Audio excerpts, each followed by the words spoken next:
नमस्कार विद्यार्थी मित्रमैत्रिणींनो, मी भाविन पटेल. माझ्या अभिनव इंग्लिश या यूट्यूब चॅनलवर आपणा सर्वांचं स्वागत करतो. या चॅनलवर तुम्हाला इंग्लिश स्पीकिंग, इयत्ता 11वीचे धडे आणि कविता, तसेच इयत्ता 12वीचे धडे आणि कविता, त्याचबरोबर व्याकरण आणि रायटिंग स्किल्स यांच्या प्लेलिस्ट दिसतील. तुम्ही तुमच्या इच्छेनुसार यातील हवी ती प्लेलिस्ट पाहू शकता आणि अभ्यास करू शकता.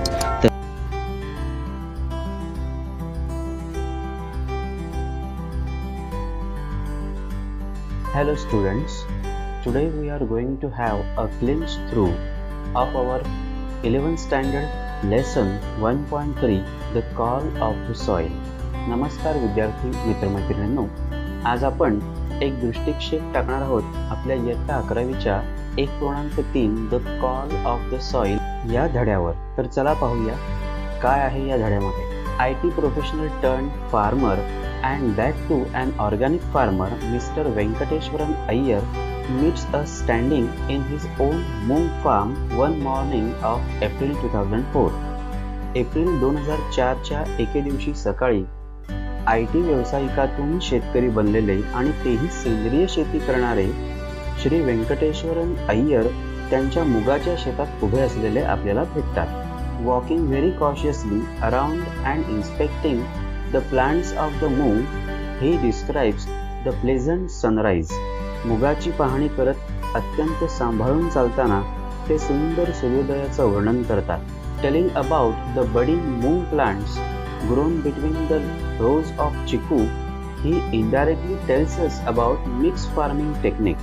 चिकूच्या झाडांच्या रांगांमधील जागेत लावलेल्या मुगाच्या फुलोऱ्याबद्दल बोलताना ते आपल्याला अप्रत्यक्षरित्या मिश्र शेती तंत्राबद्दल सांगून जातात.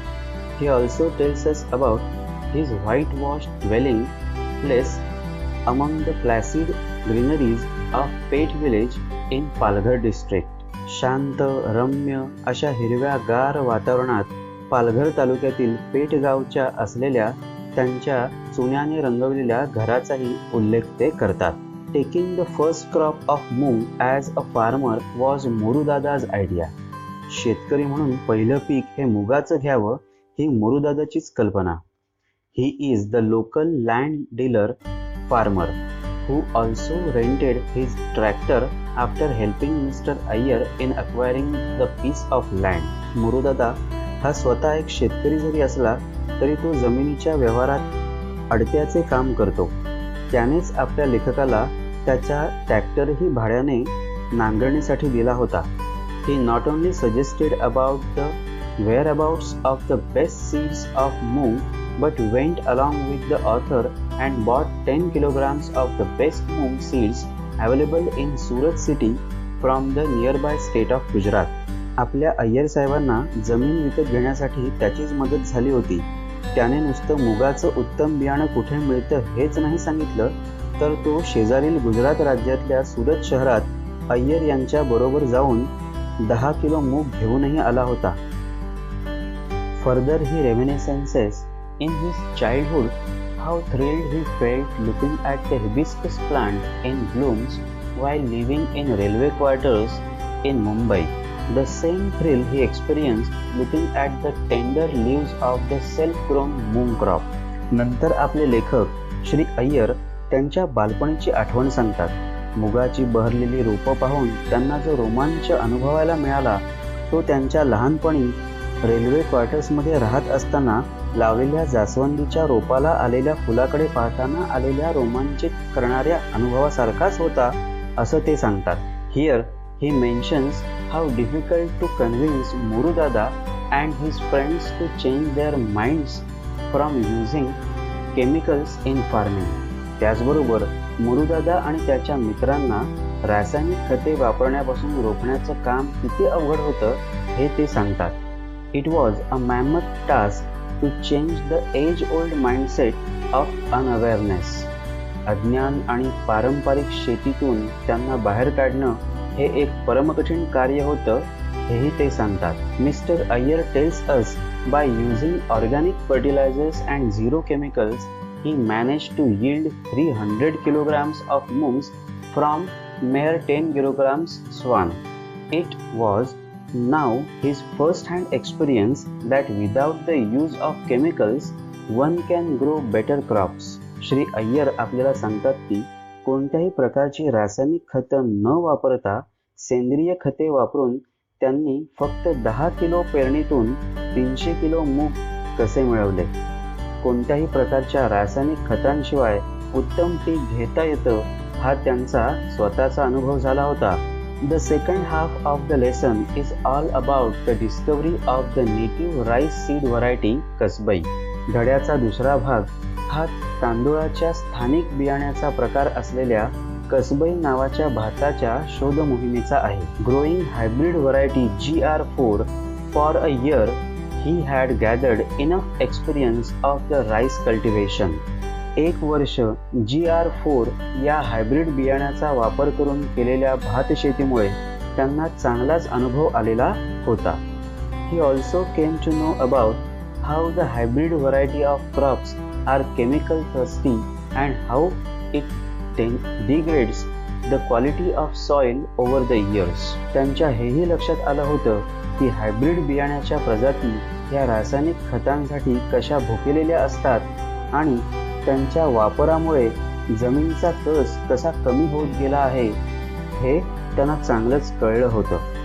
While searching for the local variety of rice to grow, he came to know about कसबई, which the younger generation of the local farmers was unaware of. शेतीसाठी स्थानिक बियाण्याचा शोध घेताना त्यांना कसबई या बियाण्याच्या नावाचा शोध लागला होता, ज्याबद्दल परिसरातील तरुण शेतकऱ्यांना अजिबात माहिती नव्हती. They had inherited hybrid seeds and called native variety as desi with contempt. त्यांनी परंपरेने चालत आलेल्या हायब्रिड बियाणांचा स्वीकार केलेला होता आणि स्थानिक प्रजातींचा ते देशी असा उपहासाने अपमानजनक उल्लेख करीत. Then our explorer farmer author took almost an oath to grow only कसबई. हे पाहून आपल्या संशोधक शेतकरी लेखकाने आपण आता कसबईचीच शेती करायची अशी शपथच घेऊन टाकली. Kasbai, the traditional rice with its special aroma was only in the memory of some oldies of the nearby area. कसबई आता परिसरातील काही वयोवृद्ध शेतकऱ्यांच्या केवळ आठवणीतच शिल्लक राहिला होता. Mister Iyer first inquired to the government officer of the agriculture department but to no avail. शोध घ्यायचा म्हणून श्री अय्यर यांनी सगळ्यात आधी स्थानिक पंचायत समितीच्या शेती विभागात चौकशी करून पाहिली, पण त्याचा काही उपयोग झाला नाही. He didn't know about कसबई. तिथल्या अधिकाऱ्यालाच कसबई बद्दल अजिबात माहिती नव्हती. Thereafter he went to local आदिवासी महामंडल which bought rice from the farmers on behalf of government at Kasa town. त्यानंतर ते कासा येथील आदिवासी महामंडळात चौकशीला गेले. तिथेही निराशाच हाती आली. There even was no record of the rice, but the officer in charge here knew about the rice and he guided the author towards the village of धानीवाडी. तिथेही निराशाच पदरी आली. त्यांच्या नोंदीत कसबई कुठेही नव्हती, परंतु तिथले व्यवस्थापक जे होते त्यांना कसबईबद्दल माहिती होती आणि त्यांनी लेखकाला धानीवाडीकडे रवाना केलं.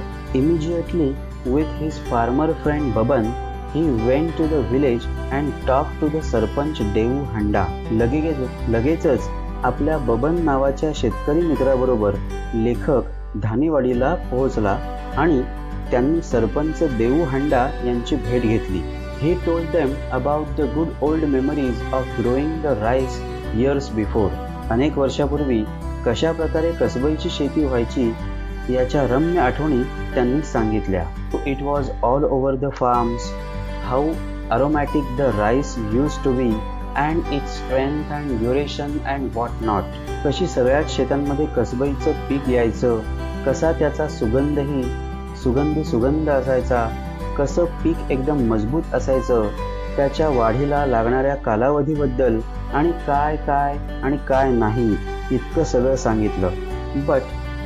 But he lamented over the shift to hybrids from कसबई giving reasons that he had to fall in line with the society and temptation of taking double crop in a year to get more profits. त्यांनी कसबईपासून हायब्रिडकडे वळण्याचं दुःख व्यक्त केलं. ते हेही म्हणाले की कधीकधी आपल्याला समाजाबरोबर राहावं लागतं, सगळ्यांसारखं वागावं लागतं आणि त्याचबरोबर 2 पिकं घेऊन अधिकचा नफा मिळवायची लालूच तर होती. देऊ हांडा narrated all the ill effects of growing hybrids against which he kept praising कसबई relentlessly. Hybrid प्रजातींच्या दुष्परिणामांबाबत बोलत असताना ते सतत कसबईचं कौतुक करत होते. He further passes the ball into the court of Adivasis living at the foothill of the mountain nearby in the village of आसारवाडी. त्यानंतर देऊ हांडा यांनी जवळच्याच पर्वताच्या पायथ्याशी असलेल्या आसारवाडी गावातील आदिवासींचा उल्लेख केला आणि तिथं त्यांना कसबई मिळेल असे सांगितलं. He also sent his assistant Jeevan to accompany our author to help him as an interpreter of the local dialect. स्थानिक बोलीभाषेची माहिती नसल्याने त्यांनी जीवन नावाच्या त्यांच्या सहकार्याला दुभाषा म्हणून लेखकाबरोबर धाडलं. Our author then took the path through lush green vegetation, crossing rivers and taking half an hour walk towards the foothills of the nearby mountain to reach the hamlet of Boripada, village of आसारवाडी. आपले लेखक मग लगेचच आसारवाडीचा मार्ग धरायला लागले. हिरवागार निसर्ग, झाडी झुडपं आणि नद्या नाले ओलांडत जवळजवळ अर्धा तास चालून किंवा अर्धा तास चाल मारल्यावर ते आसारवाडी या पर्वताच्या पायथ्याशी असलेल्या छोट्याशा खेड्यात पोहोचले. There he met with a wrinkled old lady who had never stepped out of her hamlet in whole of her life. आपल्या आयुष्यात त्या गावाबाहेर पाऊलही न टाकलेल्या अशा एका चेहऱ्यावर असंख्य सुरकुत्या पडलेल्या म्हातारीशी त्यांची भेट झाली. Finally, Mr. Iyer succeeded in his search. शेवटी एकदा मिस्टर अय्यर यांना त्यांच्या शोध मोहिमेत यश आलं होतं. The lady had the rice Kasbai. त्या म्हाताऱ्या स्त्रीकडे कसबई नावाच्या तांदूळाची प्रजाती होती. She didn't have weighing scale but only the basket. तिच्याकडे वजन करण्यासाठी तराजू नव्हता, पण टोपली मात्र होती. The month over hunt came to an end. महिन्याभराचा शोध आता संपला होता. Found Kasbai in the hamlet of Boripada. Boripada नावाच्या एका छोट्याशा गावामध्ये त्यांना कसबई नावाचा तांदूळ सापडला होता. Handing her a note of 100 rupees and thanking the old lady, author return with a smile of contentedness. त्या वृद्ध स्त्रीला 100 रुपयाची एक नोट देऊन आणि तिचे आभार मानून आपले लेखक महाशय एका समाधानाचं हास्य चेहऱ्यावर घेऊन परतले. While returning, he was grateful to the Adivasis who live far away from the shining cities and false fashion. परतीच्या वाटेवर असताना शहरांच्या छान छेकीपासून आणि खोट्या फॅशनपासून दूर राहणाऱ्या त्या आदिवासींचे मनोमन ऋण व्यक्त करत लेखक परतत होते. Eventually, he admires calling them the real people of India. हेच भारताचे खरे रहिवासी असं कौतुकही ते जाता जाताना करतात. Friends, this is all about the lesson the call of the soil. विद्यार्थी मित्रमैत्रिणींनो, असा हा सहज सोपा धडा या ठिकाणी पूर्ण होतो. थँक्यू. धन्यवाद.